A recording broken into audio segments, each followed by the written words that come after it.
Assalamualaikum warahmatullahi wabarakatuh. Waalaikumsalam. Alhamdulillah, alhamdulillah, alhamdulillah.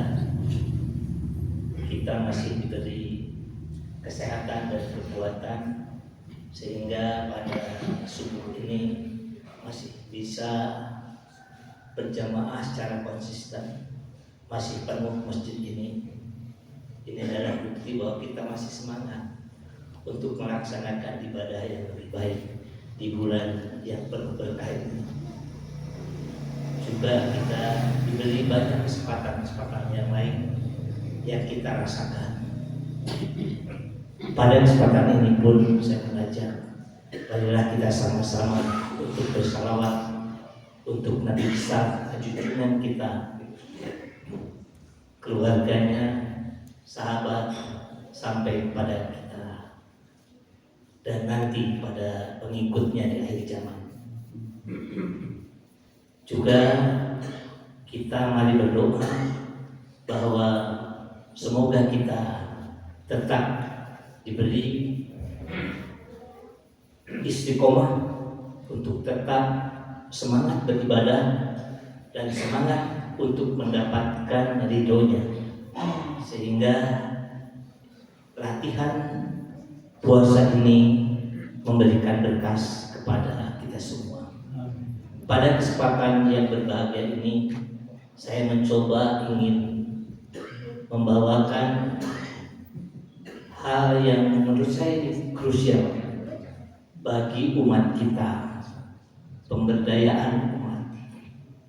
Selama ini saya sering melihat di medsos begitu luar biasa kita melihat keadaan yang kita rasakan. Kita tunjuk oligarki makin merajalela. Kenapa itu bisa? Karena fitrahnya mereka itu memang seperti itu. Nah, bagaimana lawannya? Ya kita harus berdaya. Nah, bagaimana memberdayakan umat supaya oligarki itu akan hilang di kita? Harus dilawan, bukan hanya didiskusikan di dalam medsos. Anda mungkin pernah dengar bagaimana Mesir keluar dari keadaan itu. Di masa lalu juga seperti itu. Nah, kaum muslim yang secara ekonomi tidak kuat berhimpun, bergabung. Nah, ini presiden kita sekarang sudah menebarkan virus. Virusnya itu adalah koperasi di desa-desa. Sebenarnya di masa lalu juga sudah ada. Tetapi kenapa itu tidak berjalan? Kenapa itu tidak bergerak? Karena mungkin, para pelakunya juga tidak dilandasi oleh sesuatu yang diyakini itu akan mengubah.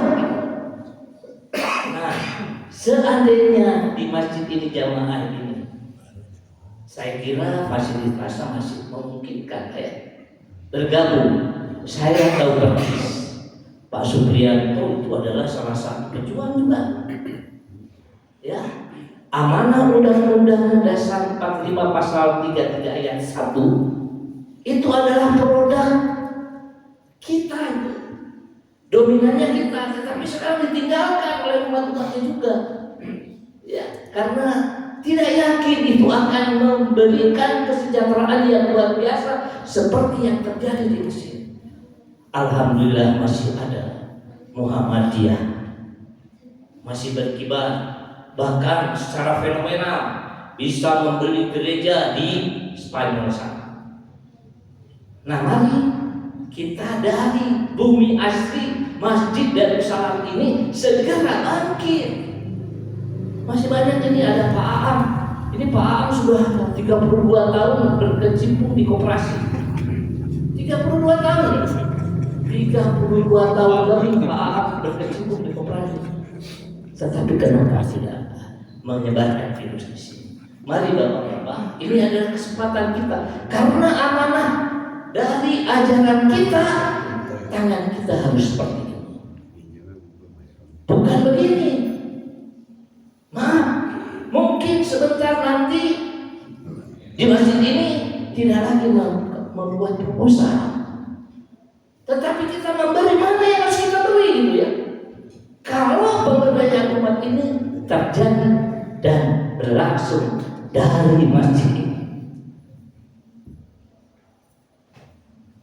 Di dalam ajaran agama kita, kesadaran sosial ini menjadi garda terdepan. Karena umat harus diselamatkan. Jangan banyak mengeluh. Mari kita mitra dengan yang di atas. Kalau kita bisa membuat satu wadah tadi, koperasi yang lahir di sini, yang digandai oleh Pak Supriyanto, bangkit lagi begitu. Pak Supriyanto bangkit lagi lah. Di sisa umur ini mari bangkit, mari kumpul, mari buat gitu. Dan kita rancang fasilitas di sana ada, fasilitas di sini ada, bekerja sama dengan RW.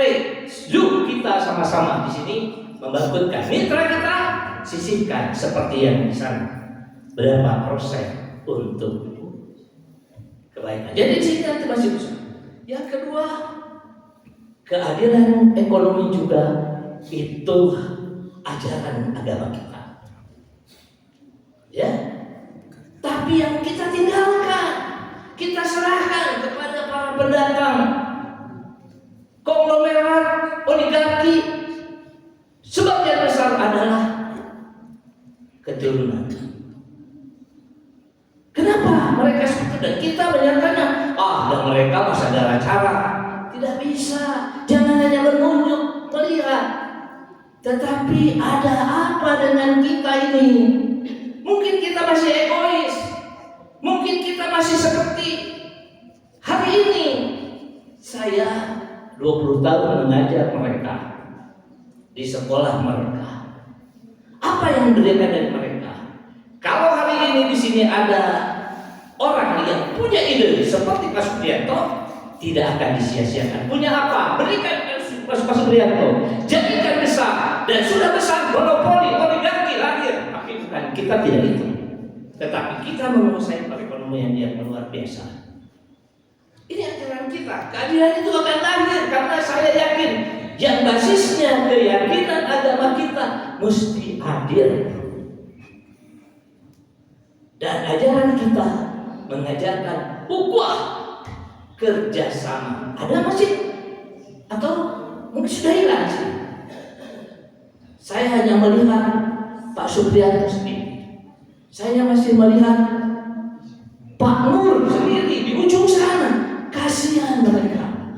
Yuk kita sama-sama bangkitkan ukhuwah ini. Kita kerjasama. Apa yang kita miliki, mari kita berikan kepada umat di sisa usia kita. Jangan dikira ya di sini ada pemudanya ya. Mari para pemuda juga gabung.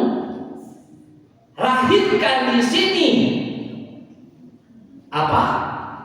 Potensi ekonomi yang memang harus lahir dari umat kita. Jangan diam, jangan hanya kita. Dari pintu ke pintu menyebarkan ijazah. Kita punya ijazahnya untuk ditawarkan kepada negara itu. Mari kita sama-sama ini masjid untuk dijadikan satu kolaborasi yang luar biasa untuk melahirkan pemberdayaan kita sendiri, umat kita.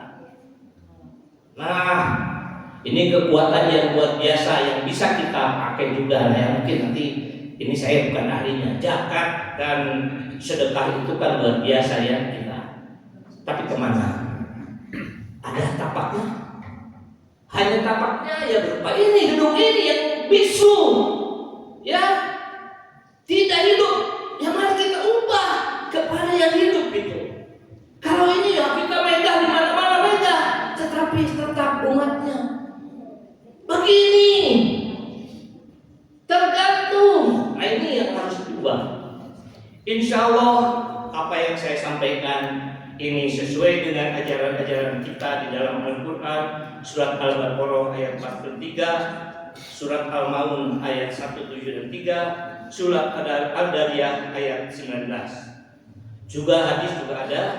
Ya, hadis sudah ada. Insya Allah saya kira saya tidak usah berpanjang lebar untuk berbicara. Hanya saya berharap mari kita bangkit, sadar untuk bisa memberdayakan kita sendiri dan umat kita ini.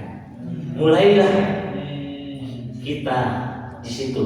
Insya Allah Allah akan ridho pada kita. Dan persoalan yang mendasar, oligarki, konglomerasi hilang di negeri ini karena umatnya bangkit. Terima kasih. Wassalamualaikum warahmatullahi wabarakatuh. Waalaikumsalam.